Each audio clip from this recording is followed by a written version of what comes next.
লা ইলাহা ইল্লাল্লাহু মুহাম্মাদুর রাসূলুল্লাহ সাল্লাল্লাহু আলাইহি ওয়াসাল্লাম। আল্লাহর যে কালিমা, এই কালিমাটার গোড়া পত্তন স্বয়ং আল্লাহ পাক রব্বুল আলামিন করেছেন। এই কালিমাকে ধ্বংস করার মতো কারো শক্তি নাই।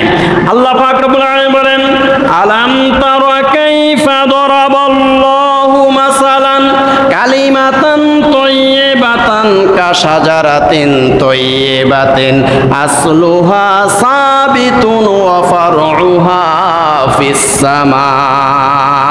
সূরা ইব্রাহিম আয়াত নাম্বার ২৪। আল্লাহ রাব্বুল আলামিন বলেন, আলাম তারা, হে নবী সাল্লাল্লাহু আলাইহি ওয়াসাল্লাম, আপনি কি দেখেন নাই? কাইফা দারাবাল্লাহু মাসালান, আল্লাহ পাক কত সুন্দর একটা উদাহরণ এই কোরআনে কারীমের মধ্যে, কালেমায়ে তাইয়্যিবার একটা উদাহরণ এই কোরআনে কারীমের মধ্যে দিয়েছে।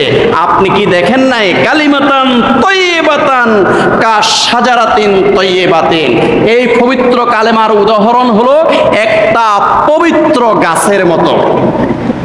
আসলুহা সাবিতুন, এই পবিত্র গাছের গোড়া এই পৃথিবীর জমিনের মধ্যে আল্লাহ পাক রব্বুল আলামিন স্বয়ং সেট করে দিয়েছেন, স্থাপন করে দিয়েছেন মজবুত আকারে।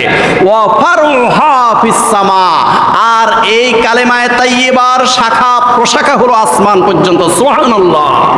প্যারে হাজরিন, তো এই জন্য এই কালিমাকে এই পৃথিবী থেকে দুলিশাত করার মতো শক্তি কারো নাই।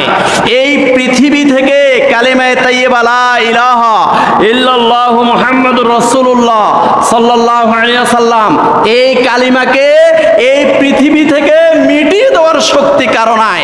দাজ্জালেরও সেই শক্তি হবে না।